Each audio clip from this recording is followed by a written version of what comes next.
I mean, I think that there are a lot of opportunities out there that are yet to be tapped.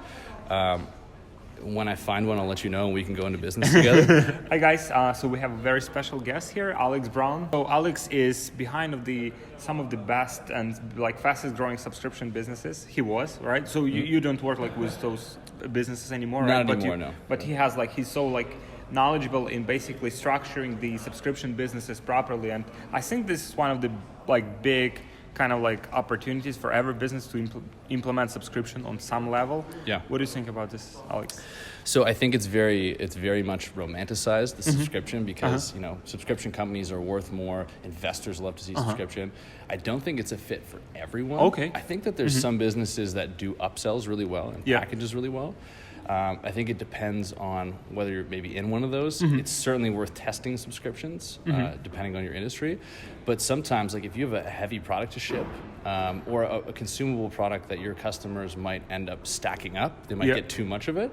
Sometimes it might be better to send them a bundle. So, as you know, most of marketing is like testing and then seeing what the stick rate is. So I think it's great to test both.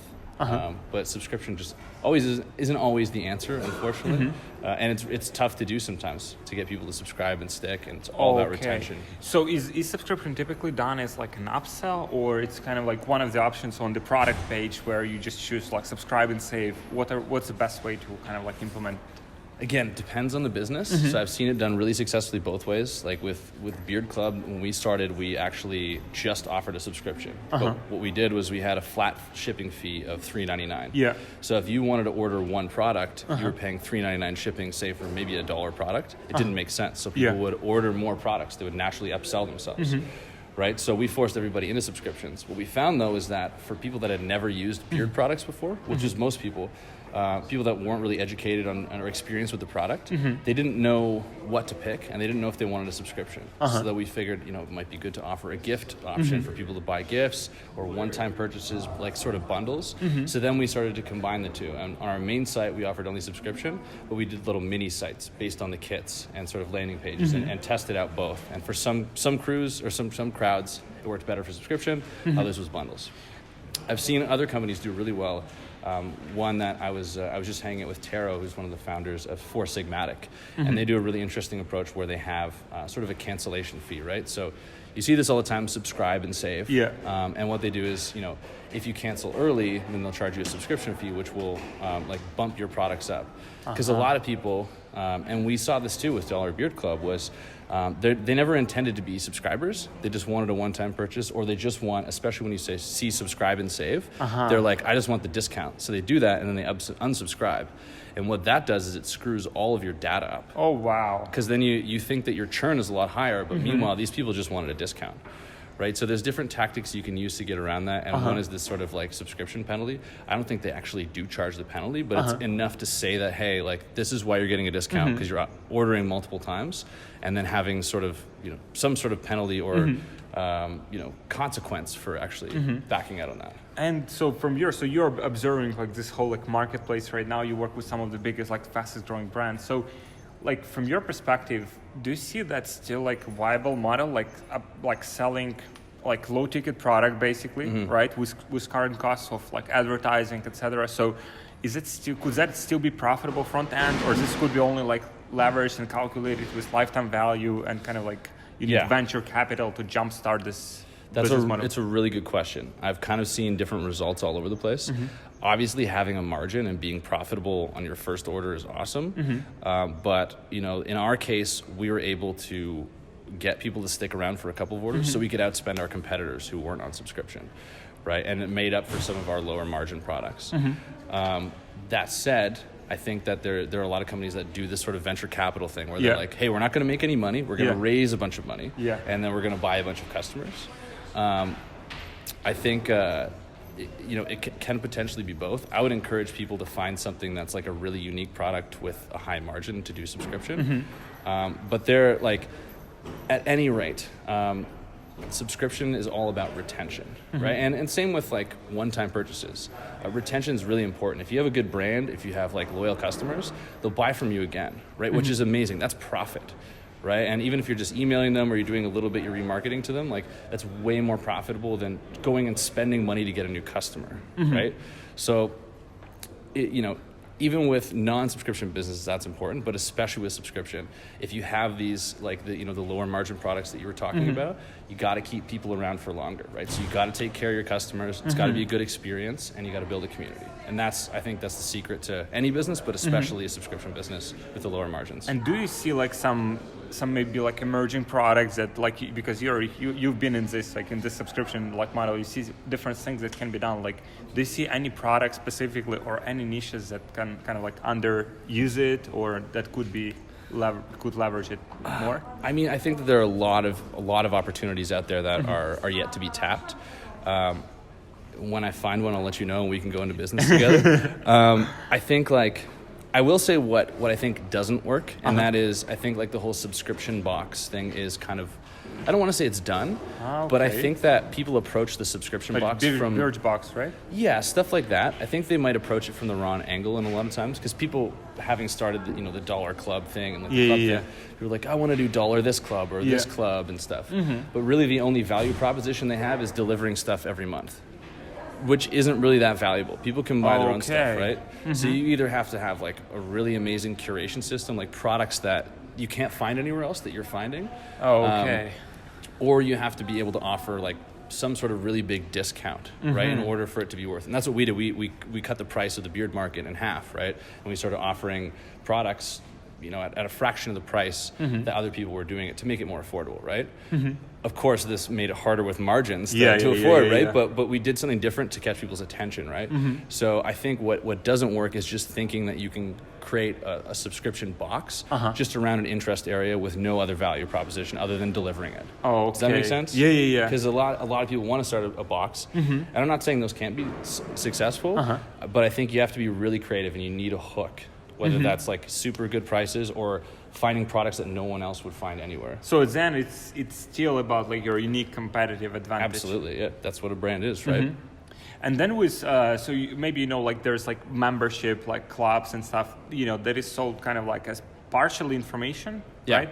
Partially maybe some products that are shipped like on a monthly basis. What's your opinion about those? I mean, I think those are really interesting opportunities, right? Because it sort of combines info marketing and product marketing, and one can add value to the other. And I always advocate if you have an e-commerce brand and it's around a specific interest or subject matter, the brand exists to solve a problem, that you have a lot to say about that problem. So you should want to have like a media channel component to your business anyway.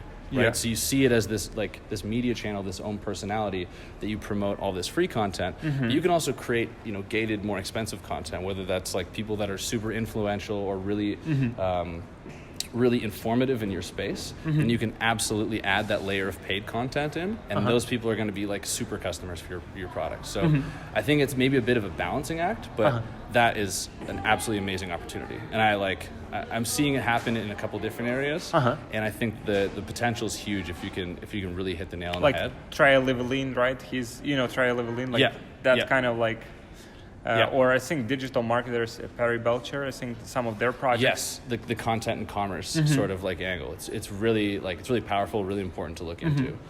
Cool. So what are like the major trends you're seeing like overall with like marketing, with paid acquisition, like what's happening and what's basically the direction it all goes? Well, I mean, in my opinion, so it seems like there's thousands of new Facebook marketers and Instagram marketers coming out every single day. And it's never been easier to launch a Facebook ads account. There's so much training, there's so many resources available, right? So that's good if you aren't in business. If you are in business, it means that you've got all these people that are just starting out that are basically trying to get the same eyeballs that you're trying to get access to, right? So the big trend that everyone's really talking about is it's getting harder to sell things to people, because not only are there more people advertising, but the people that are advertising things aren't necessarily doing it right. Maybe the products aren't great. People are getting burned by different things. So it's kind of a really competitive, tough landscape. So, I think the cure to that is not some like magic secret or magic trick. I think it's just, looking to build a long-term business and a really great brand around a value proposition, around a subject matter that you care about, that you can be really passionate about, that you can find other people that are passionate about it, and really like putting the energy into creating that brand. That will people will talk about that. You'll get organic reach. Like you kind of get past. It's kind of like sense of community. Absolutely, yeah. And there's a lot that goes into building a brand, and Addis just had a great talk about that. Ezra Firestone's really great at talking about that. I talk about like building a brand. And that I think is really like, I don't think it's a trend. I don't think it's ever gonna, expire. But building a real business around something that you care about or a group of people really care about, that's the absolute key in my opinion. Yeah, even like your Alex Brown, another Alex Brown. Other So Alex Brown, we had a conversation as well, and he mentioned so they're very like direct response company. Yeah. Like being as profitable as possible. Yeah. Good funnels and everything. But they're making this shift right now.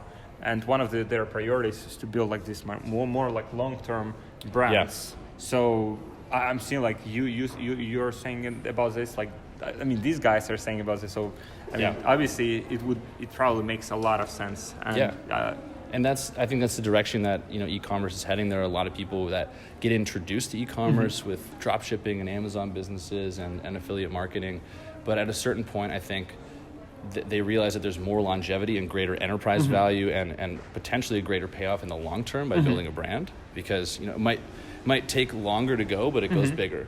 But also it feels good. It's more fulfilling. You're doing something that's more than just selling something for cash. You're building something you care about. And that's what we do. We want to have fun. We want to care about what we do.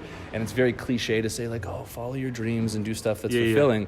But it's very true. You got to care about what you do, or else eventually you're going to burn out. Because you got to put a lot of work into things. And in my opinion, it's really important to love what you do. What do you think about the model of like Lady Boss? In terms of what? Like in terms of like getting people inside of the, like it's more like information, like different resources, and then upselling them physical products. Again, like very similar to the point about selling content and creating content. I think it's a great way to build a brand, and I think it's a great way to build an audience around a brand and then be able to select different products to sell to them. It's kind of, some people are product people. They love product. They start with the product. That's what they care about, right? And then there are people that are more brand focused. So that's like the why. Like why are we building this? And then who is like who you're doing it for. So it's like I always ask the question like why do you exist? Who is this for? And what are you doing for them? And you ask those questions again and again, and it becomes this cycle by which you can actually build a brand. You can create multiple products, like the what can change, the what can be content, it can be different products that you launch.